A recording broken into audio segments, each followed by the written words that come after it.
warahmatullahi wabarakatuh. Halo Smares Generation, perkenalkan saya Alisa dan di sini saya sudah ditemani dengan rekan saya dari tim jurnalistik dan multimedia. Di sana ada Dani dan di samping saya sudah ada ketua OSIS dari SMA Negeri 2 Singaparna yaitu Silmi. Dan telah hadir di tengah-tengah kita yaitu Bapak Wakasih Kesiswaan dari SMA Negeri 2 Singaparna, Bapak Taufik Hidayat SPD. Assalamualaikum. Bagaimana Pak, apa kabar? Baik, kalian juga apa kabar semuanya? Alhamdulillah baik. Di video kali ini kami bersama dengan Bapak Taufik Hidayat SPD sebagai Wakasih Kesiswaan dari SMA Negeri 2 Singaparna akan berbincang mengenai informasi penerimaan calon peserta didik baru di SMA Negeri 2 Singaparna tahun 2023. Pak, sebelumnya saya mohon izin untuk mengajukan beberapa pertanyaan mengenai informasi penerimaan calon peserta didik baru di SMA Negeri 2 Singaparna ini. Ya, silakan. Langsung saja ya ke pertanyaan yang pertama.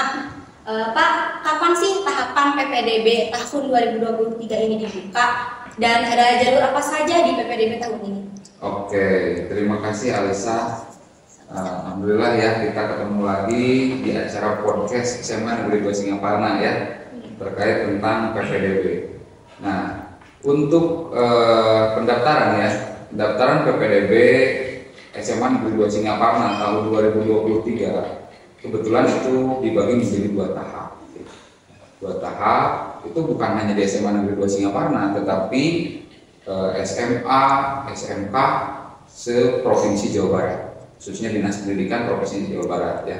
Nah, untuk SMA negeri itu dibagi dua tahap, yaitu dimulai dari tahap 1 tanggal 6 sampai dengan tanggal 10 Juni 2023 dan tahap 2 itu dimulai dari tanggal 26 sampai dengan tanggal 30 Juni 2023. Jadi bagi calon-calon peserta didik yang mau masuk ke SMA Negeri 2 Singaparna dipersiapkan dari sekarang ya, dimulai dari tanggal 6 ya, sudah dibuka gitu. Bulan Juni Pak. Bulan Juni ya, dan adapun di tahap 1 itu ada beberapa jalur ya, ada beberapa jalur di tahap 1 itu, diantaranya ada jalur afirmasi.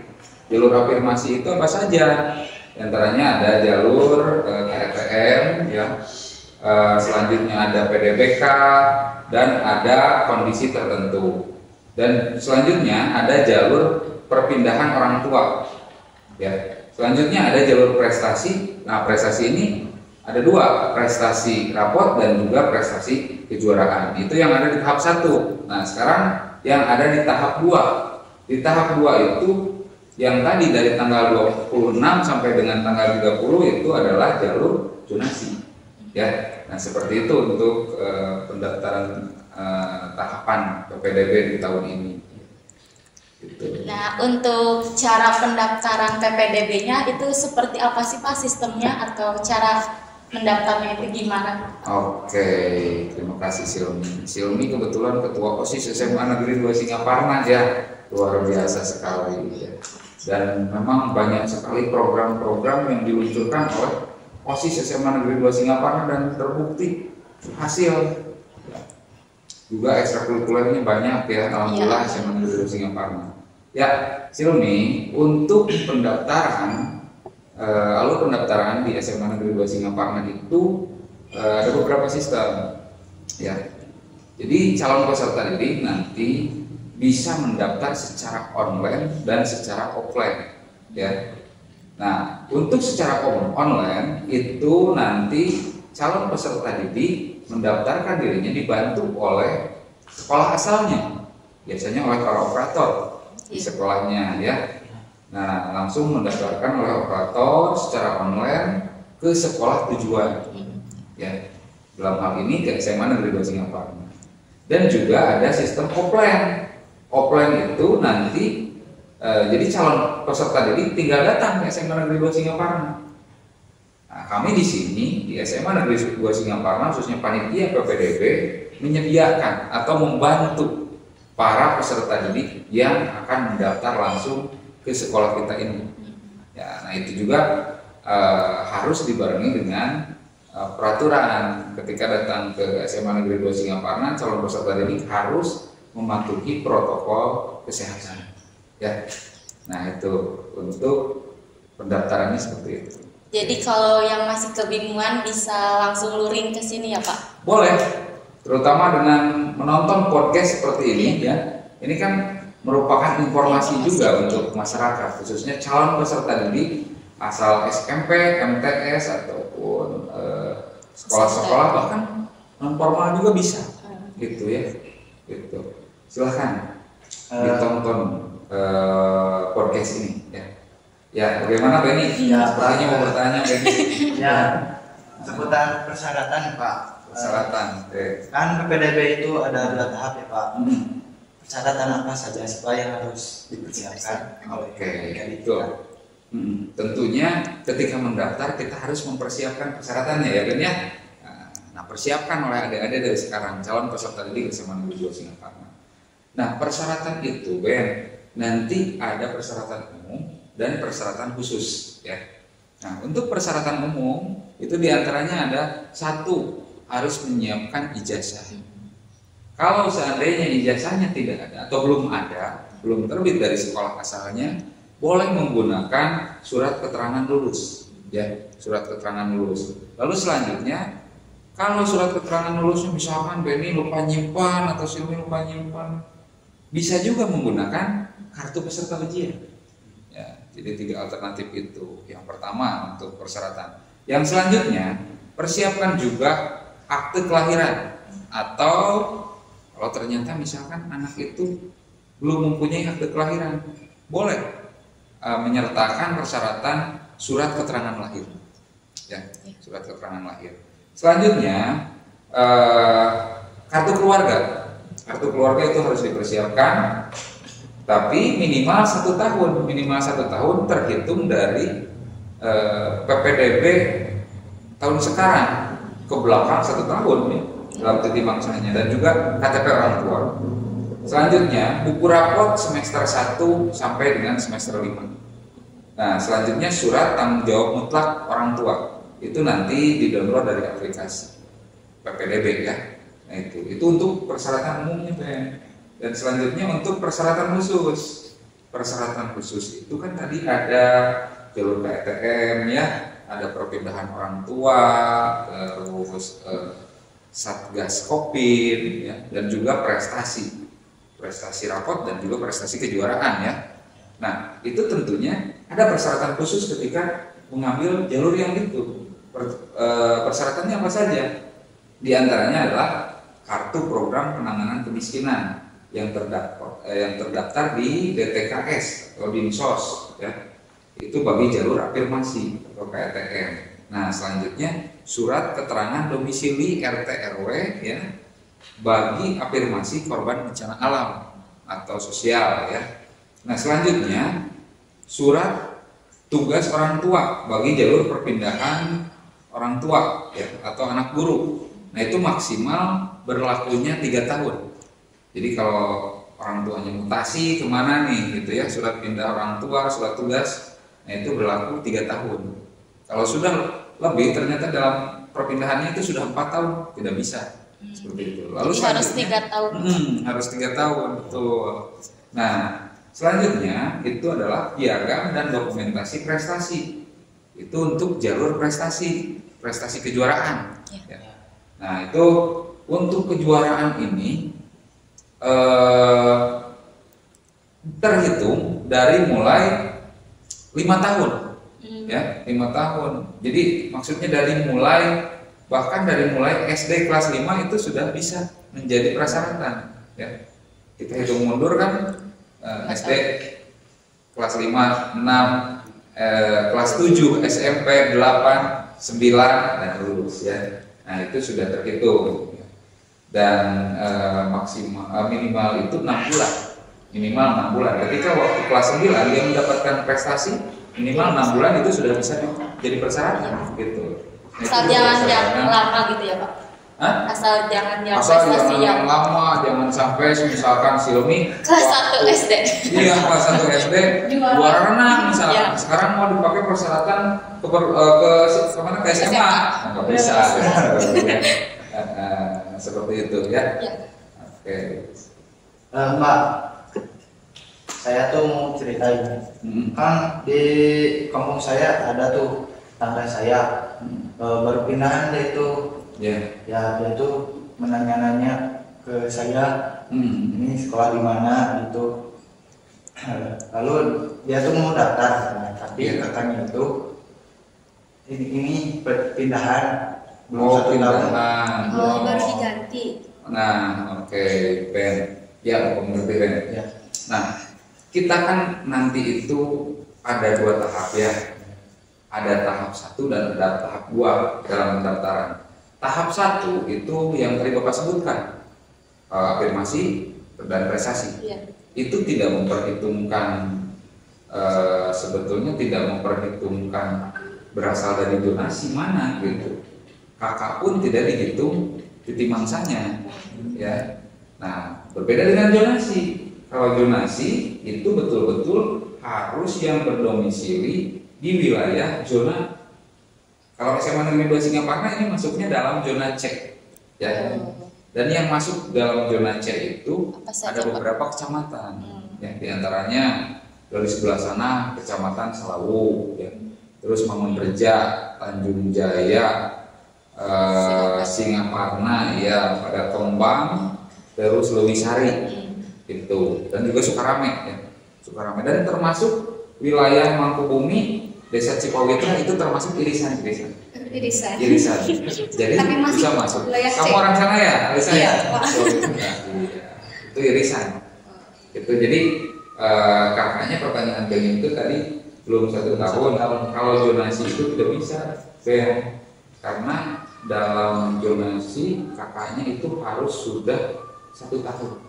Yang tadi Bapak jelaskan itu, ya, yang minimal dari sekarang tanggal 6 Juni itu ke belakang berarti tanggal 6 Juni 2022 gitu.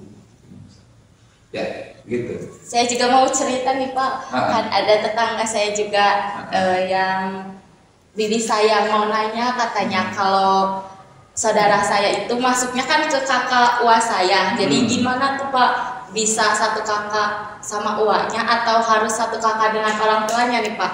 Oh gitu ya. Untuk ini ya, maksudnya berarti wali gitu. Didik, wali ya. Wali. Boleh. Tetapi dari wali tersebut harus ada surat pernyataan tidak keberatan.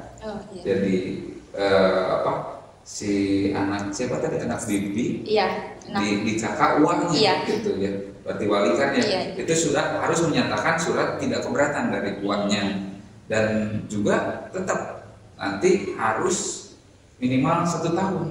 Sama gitu ya. Titik mangsanya gitu ya. Nih, kartu keluarga di sini menerangkan bahwa calon peserta didik yang bersangkutan telah berdomisili paling singkat 1 tahun. Itu bagi pendaftar di jalur KTM kondisi tertentu, perpindahan tugas orang tua, wali, anak guru, dan zonasi. Yang tadi Beni, pertanyaan Beni ya. Terus kesesuaian antara kecamatan pada kartu keluarga dan kecamatan sekolah asal pada saat kelas 9. Oh, ternyata harus sesuai ya, antara kakak dengan alamat sekolahnya gitu. Selanjutnya, kecamatan pada kartu keluarga berada pada kecamatan daerah irisan atau berbatasan dengan kecamatan sekolah pada saat kelas 9 gitu ya. Terus dibuktikan dengan alamat domisili calon peserta didik pada buku rapor semester 5 sampai semester 6 ya.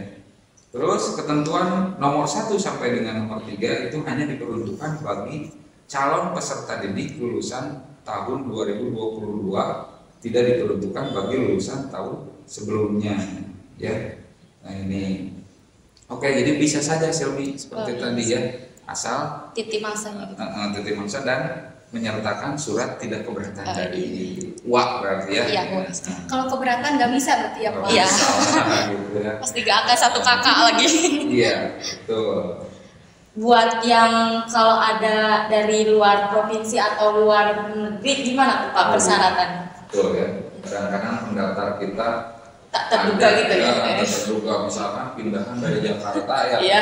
sekolah SMP-nya di Jakarta, terus mau sekolahnya ke sini. Iya. Tahun kemarin juga ada yang seperti itu. Banyak juga. Ya, nah kebetulan kan sistem PPDB antara wilayah DKI Jakarta dan Provinsi Jabar itu berbeda. Iya. Gitu. Kalau di Provinsi Jabar, si calon peserta didik dari sekolah asalnya itu diberikan akun kan ya. Iya, iya. Nah, kalau dari DKI Jakarta kita kurang tahu seperti apa. Sepertinya enggak diberi akun seperti itu. Nah, itu nanti bisa dibantu, bisa. Yang dari luar Provinsi Jawa Barat nanti tinggal datang ke SMA Negeri 2 Singaparna, nanti proktor di sini panitia PPDB akan membuatkan akun dengan cara melapor ke helpdesk di Dinas Pendidikan wilayah KCD ya. Dan juga calon peserta didik berasal dari luar negeri. Iya. Ya, luar negeri, luar biasa, dari Amerika ada yang mau daftar ke SMA Negeri 2 Singaparna mungkin. Pacar Benny mungkin. Ya, Benny dulu pindahan dari mana? Di Prancis. Prancis. Jauh banget ya Ben. Nah, itu kira-kira harus seperti apa Iya. yang WNI ataupun WNA? WNI maksudnya warga negara Indonesia, tapi dulu SMP-nya Di luar provinsi. di luar negeri. Oh, dia Ya, di luar negeri ya. Iya. Ataupun WNA, Oh, ya, warga negara asing yang Yang pindah. pindah ke Indonesia. Itu caranya harus mendapatkan surat rekomendasi izin belajar terlebih dahulu. Ya.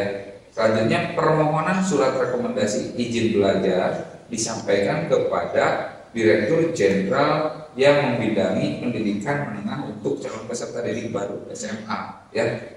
Nah, selanjutnya itu, jadi harus ada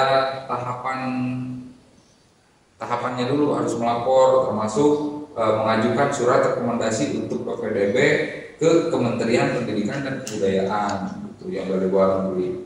Terus selanjutnya dari kementerian harus diketahui oleh cabang dinas pendidikan wilayah, harus diverifikasi datanya dan juga koordinasi kesatuan pendidikan. Berarti ke sini nanti ya, alurnya dari dinas pendidikan ke SMA sini, terus nanti tentunya mata pelajaran akan berbeda antara di luar negeri dengan di kita ya. Iya. Ya, itu pastinya. Nah, itu harus mematrikulasi dulu pelajaran ya, mematrikulasi pelajaran yang belum diampu dan yang belum diampu di sini di Indonesia gitu ya. Selanjutnya diuji di sini dan mendapatkan nilai. Selanjutnya penetapan penerimaan dan input ke sistem. Nanti sama dengan yang dari luar provinsi, akunnya dibuatkan. Ada bisa difasilitasi di sekolah tujuan, yaitu di sini ya. Nah, itu yang dari luar negeri. Mudah-mudahan ada ya. Iya. Temannya Benny nanti ada bule sih. Pilihan bulan sih. Yang mau daftar boleh ditunggu. Ya, boleh.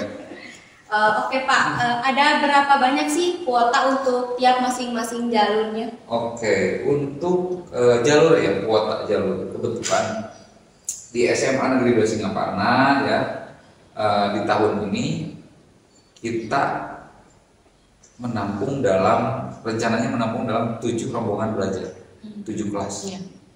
Kenapa Pak 7 kelas? Karena memang bangunan atau ruang kelas kita masih terbatas ya. Iya. Mudah-mudahan semakin ke depannya Amin. semakin banyak Banyak, ruang iya. kelasnya. Nah, kita itu berarti dari 7 kelas itu kita hanya menampung 238 calon peserta didik yang masuk ke SMA Negeri 2 Singaparna.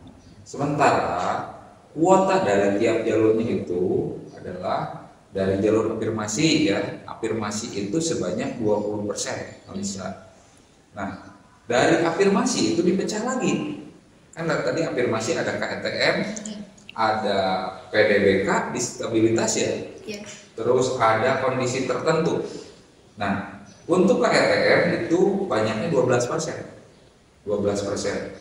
PDBK sebanyak 3%. Terus kondisi tertentu itu 5%. Ya. Nah selanjutnya jalur prestasi ada 25%. Perpindahan tugas orang tua 5% dan zonasi 50%. Jadi antara tahap 1, tahap 2 itu 50-50%. Ya. Tetapi di tahap 1 dibagi-bagi lagi. Ya, untuk SMA Negeri 2 Singaparna karena penerimaan siswa peserta didik barunya 238, jadi kita bisa pastikan nih 12% jalur KTM dari 238 itu berapa? Berarti di KTM kita menerima sebanyak 29 calon peserta didik baru. Ya. Terus di PDBK itu sebanyak 7 peserta didik ya. Dan selanjutnya di kondisi tertentu itu sebanyak 12 orang. Di prestasi ini lumayan banyak 25% tadi, yaitu di prestasi nilai raport ya. Itu sebanyak 48 calon peserta didik. Terus di prestasi kejuaraan itu sebanyak 12 calon peserta didik ya. 12 calon peserta didik. Nah itu. Jadi masing-masing tahapnya 119 di tahap 1 dan 119 di tahap 2. Nah, buat perhitungan yang jalur nilai rapot itu gimana sih Pak? Apakah harus ranking atau gak masuk gitu ta? Soalnya dari saudara saya itu insecure katanya gak masuk ranking, takutnya mau nyoba dulu dia gitu. Jadi betul Sirmi, banyak sekali pertanyaan seperti itu ya. Iya. Kan prestasi judulnya ya prestasi. Nah, berarti kan kaitannya dengan nilai raport itu prestasi raport ranking 1, ranking 2, ranking 3 gitu ya. Iya. Bagaimana saya hanya masuk ranking gitu. Nah, jadi penghitungan di prestasi raport itu bukan seperti itu. Berbeda dengan tahun-tahun sebelumnya yang menggunakan rumus kalibrasi ya. Nah, untuk di tahun ini jadi penghitungannya itu tidak dilihat rankingnya. Gitu. Jadi nilai rata-rata dari tiap semester yang dihitung nanti diupload oleh operator dari tiap SMP ya ke sistem PPDB itu dari semester 1 sampai dengan semester 5 kan ya.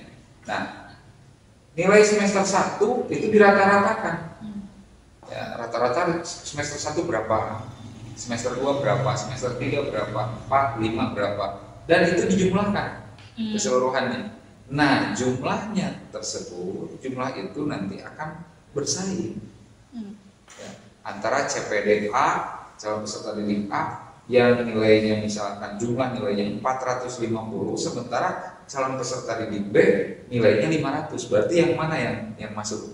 500. Yang 500 yang si B tersebut. Itu ya. Iya. Jadi rankingnya kayak gitu. Jadi gak terpaku pada ranking gitu ya Pak? Iya betul. Jadi buat yang insecure nih adik-adik jadi gak boleh ya Pak? Silahkan dicoba, siapa tahu nilai rata-ratanya lebih dari yang ranking gitu ya Pak? Soalnya gak terpaku. Nah, untuk pertanyaan selanjutnya nih Pak, prestasi kejuaraan apa sih Pak yang termasuk ke dalam kategori prestasi kejuaraan? Kriterianya mungkin ya, kriterianya prestasi kejuaraan. Bahasa Indonesia saya. Ya kalau apa itu namanya juga belajar ya. Oke, ada beberapa kriteria dalam penentuan kriteria kejuaraan ya. Nah, antaranya berdasarkan capaian kejuaraan dalam berbagai bidang, terutama kejuaraan yang diselenggarakan oleh Kementerian Pendidikan dan Kebudayaan atau Kementerian Agama. Selanjutnya diperhitungkan salah satu jenis prestasi dari cabang atau bidang dari kejuaraan yang diperoleh, diutamakan prestasi yang berjenjang, diutamakan aspek yang berjenjang. Selanjutnya diperoleh selama menjadi siswa SMP atau sederajat, paling lama 5 tahun, paling cepat 6 bulan saat pendaftaran. Berarti yang tadi Bapak sebutkan dari kelas 5 SD pun prestasi atau sertifikatnya itu bisa. Nah, selanjutnya kejuaraan yang diselenggarakan oleh instansi di tingkat kabupaten, kota, provinsi, nasional yang ditetapkan sebagai agenda pemerintah kabupaten, kota, provinsi, nasional, atau melibatkan lembaga, instansi, organisasi resmi yang relevan dan prestasi, ya dengan prestasi yang relevan. Gitu. Selanjutnya, kejuaraan tingkat internasional masuk kejuaraan tingkat nasional masuk yang diikuti oleh kementerian atau lembaga pemerintah non kementerian yang ditetapkan sebagai agenda internasional atau melibatkan lembaga internasional, organisasi resmi yang relevan dengan prestasi. Nah, organisasi yang relevan misalkan dalam olahraga yang relevan itu seperti apa? Seperti yang sering kalian pelajari itu di materi olahraga, ada organisasi sepak bola seluruh Indonesia yang diadakan oleh PSSI seperti itu. Kalau bulu tangkis oleh PBSI secara resmi seperti itu. Kemudian ada kategori prestasi kejuaraan itu didapat dari perlombaan apa saja. Nah, yang pertama adalah perlombaan yang diselenggarakan oleh kementerian tadi ya. Seperti kemarin nih, alhamdulillah kita mendapatkan prestasi di Olimpiade saya nih ya, Isikat ya. Kita kan masuk tuh ya dari kita namanya siapa? Saskia dari Unpad. Alhamdulillah. Nah seperti itu juara-juara OSPN itu masuk.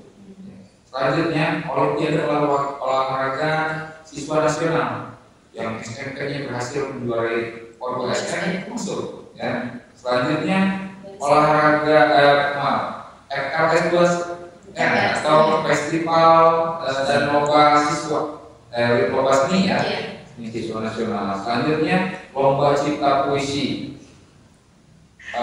Selanjutnya ada kuis Ki Hajar Dewantara itu masuk. Terus lomba motivasi belajar mandiri. Selanjutnya lomba karya jurnalistik siswa nasional. Oh ternyata jurnalistik ada ya. Di sini juga ada school atau ekstrakurikuler CM jurnalistik multimedia. Di antaranya Benny dengan Alisa sebagai anggotanya ya. Iya. Oke. Selanjutnya ada cipta lagu, melukis dan membatik. Nah, tadi poin yang pertama itu, yang kedua yaitu perlombaan yang diselenggarakan di luar Kementerian Pendidikan dan Kebudayaan. Contohnya berupa sains atau ilmu pengetahuan, teknologi tempat guna, ya. Selanjutnya seni dan budaya, olahraga, kepramukaan ini yang kata Bapak tadi dengan organisasi-organisasi tersebut ya, yang tidak dilaksanakan oleh Kementerian Pendidikan tapi dilaksanakan oleh organisasi tersebut ya, oleh PSSI, oleh PPSI tadi. Nah selanjutnya dari keagamaan juga bela negara, olahraga remaja, terus juga literasi, ada baca tulis, numerik ya, keuangan, TIK dan sebagainya. Dan juga ada bahasa, contoh debat bahasa Indonesia. Dan kebetulan di SMA kita juga kita akan mengikuti debat bahasa Indonesia dan bahasa Inggris tingkat nasional langsung ya. Sebentar lagi persiapan lagi pada pelatih sekarang seperti oke itu. Dan selanjutnya masih ada? Oh iya tadi itu ada yang di jalur aplikasi salah satunya itu ada KETM ya Pak. Nah buat persyaratannya itu apa aja seperti itu? KETM ya. Di KETM itu kebetulan kan harus mengambilkan persyaratan khusus. Nah, untuk KETM itu Silmi yang mempunyai KIP, ya, yang mempunyai KIS, terus kartu beras murah, PKH, ya, seperti dan kartu-kartu yang lainnya, atau berupa SKTM, ya, yang telah diajukan oleh kelurahan atau desa, ya, dengan disertakan berita acara, dan terdata di DPKS itu, ya, diafirmasi itu. Maka silakan yang calon peserta didik yang kebetulan terdata pada program-program kartu tersebut itu bisa masuk di KTM. Baik, Bapak mungkin dicukupkan saja. Masih ada lagi, Alisa. Masih ada. Masih ada tentang prestasi kejuaraan. Oh iya. Sampaikan, ya. Iya benar. Tadi kan prestasi rapor, Ya. prestasi kejuaraan yang tadi disebutkan, yang ditanyakan oleh Benny, itu juara apa saja sih? Seperti yang diselenggarakan Kementerian Pendidikan kan tadi ada USN. Terus kayak ini nih, kayak pramuka apakah masuk atau enggak kan? Bisa atau enggak jalur pramuka. Dan ternyata pramuka itu bisa. Yang mempunyai sertifikat Garuda itu setara juara nasional. Ya. Nah, untuk kejuaraan ini itu minimal juara 1, 2, 3 tingkat kabupaten. Jadi semakin tinggi tingkat kabupaten, tingkat provinsi, tingkat nasional, semakin tinggi maka peluangnya akan semakin besar. Dan ada penseparan tertentu. Ya, juara 1 tingkat kabupaten separuhnya berapa? Juara 2, juara 3, juara 1 tingkat nasional lebih tinggi lagi separuhnya. Ya, dan juga bukan hanya dari pramuka, dari paskibra juga bisa. Kejuaraan di paskibra seperti yang Silmi dapatkan yang kemarin nih, paskibra SMA Negeri 2 Singaparna mendapatkan prestasi apa nih? Mendapatkan prestasi juara Madya 1, Pak. Juara Madya karena saya luar biasa. Nah, selanjutnya ada selain organisasi juga organisasi olahraga tadi, seni juga dari keagamaan masuk. Alisa masuk gitu ya. Seperti Marawis ya Pak? Betul, Marawis, terus Nasir itu masuk. Bahkan yang luar biasanya Hafiz Quran itu sangat masuk sekali. Kriterianya bagaimana Pak? Ya. Nah, kriterianya itu minimal 3 juz itu setara tingkat kabupaten. Untuk 3 juz ya setara tingkat kabupaten. Yang setara tingkat internasional berapa juz? Setara tingkat internasional itu berarti 11 sampai 30 juz ya. Itu ya. Masya Allah. Nah, ada yang masuk ke sini ya. Amin. Bahkan ini bukan hanya masuk ke SMA saja.